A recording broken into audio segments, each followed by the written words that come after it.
I love June Goff. To me, she's one of the most soft-hearted, hard-shelled dames in film noir. Susan Hayward gives a performance that's both poignant and sexy, disproving the commonly held notion that women in noir always conform to good girl, bad girl archetypes.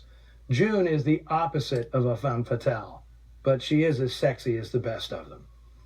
The one story director Harold Clurman loved to recount from the making of this film concerned a censor from the production code office showing up unannounced on the set.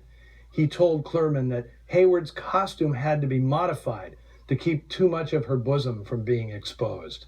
Now, Clurman was adamant that the bodice be unchanged, arguing that there has to be something pleasant about this picture. Since Cornell Woolrich stories are all about bizarre coincidences, here's one for you. In 1929, First National Pictures adapted Woolrich's first novel, Children of the Ritz, which led him to Hollywood for a couple of years.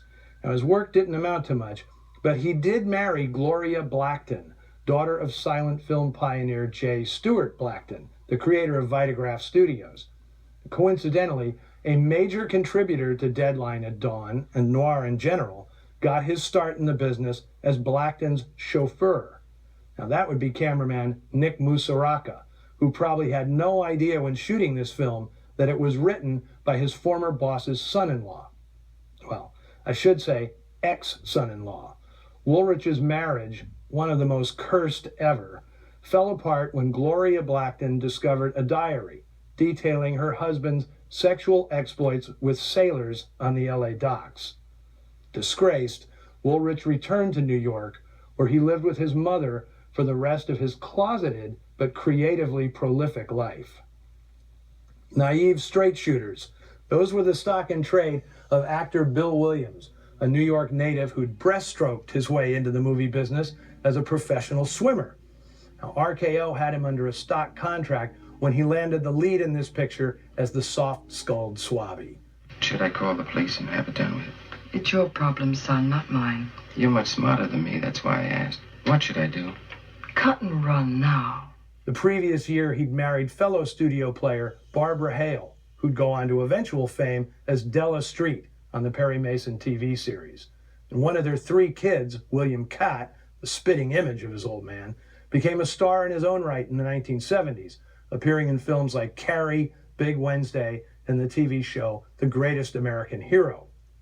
Now, years ago, Barbara Hale was my guest at a film noir festival where I screened a Cornell Woolrich double bill, The Window, in which she played Billy Driscoll's mom, and Deadline at Dawn. And Barbara gave a terrific, warm-hearted interview following The Window, and afterwards, we settled in to watch Deadline at Dawn, which she hadn't seen since its premiere in 1946. Well, her late husband wasn't on screen a minute before Barbara broke down in tears and had to be escorted to the green room. "I really love that guy," she kept saying. Bill Williams and Barbara Hale had one of the strongest marriages ever made in Hollywood. Now, today's film featured a pair of good-hearted souls who help each other through a long, dark night.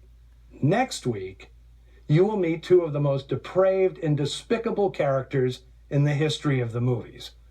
And remember, join the noir conversation on our Noir Alley Facebook page. In the meantime, I hear the whistle blowing.